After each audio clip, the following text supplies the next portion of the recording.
এই বাচ্চাটা 2 বছর দুধ পান করবে, এটা তার হক। এবার বলেন তো, দুধ পান করার দায়িত্ব মায়ের না বাবার?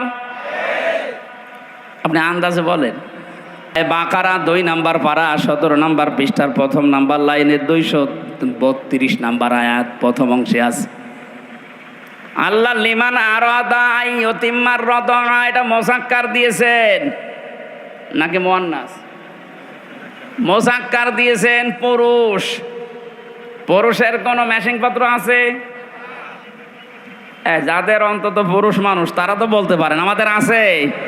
তা আল্লাহ আমার পুরুষ মানুষের শব্দ দিলেন কেন?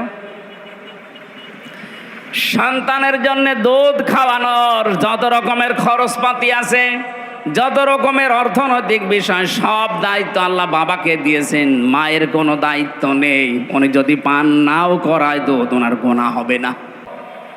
এইটাই নিয়ম ইসলামের। আমার মনে হয় মাইকে বলা এটা ঠিক হলো না, কারণ আমারও তো 40 দিন আগে একটা বাচ্চা হয়েছে। ম্যাডাম যদি লাইভ দেখে বলবে ঠিক আছে তোমার মেয়ে তুমি নিয়ে যাও, নাই তো এক একটা মেয়ের জন্য 5 লাখ টাকা করে দেওয়া লাগবে। ও সাথে আমার তাই দেওয়া লাগবে, কারণ মেয়ে তো আমারে বাঁচানো লাগবে। কথা বলেন না কেন? যেহেতু আমার ম্যাচিং পত্র নেই, আল্লাহ ওনাকে দিয়েছে। সম্মানিত মা বোনেরা, আপনাদেরকে এখানে ছোট্ট একটা কথা বলছি, যারা নিজেদের বডি ফিগার, নিজের শরীর স্বাস্থ্য নষ্ট হয়ে যাবে, খারাপ হয়ে যাবে, এই নিয়ত করে সন্তানকে দুধ দিতে চান না, কোনো জিনিস এক জায়গায় রাখলে, জমাট বাঁধলে কিন্তু ওটা নষ্ট হয়ে যায়। পানি এক জায়গায় রাখবেন, দেখবেন পছন্দ ধরে। কথা বলছেন না কেন? যত পানি ছেড়ে দেবেন দেখবেন স্বচ্ছ নির্মল পানি আসতে থাকবে।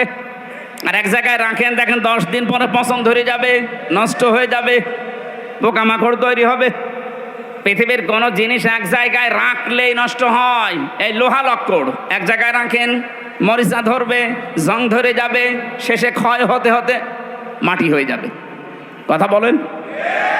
ক্ষমতাও এক জায়গায় রাখা ঠিক না, এটাও নষ্ট হয়ে যায়। 15.5 বছরে তাই হয়েছে। আমি অত দূর আর যেতে চাচ্ছি না।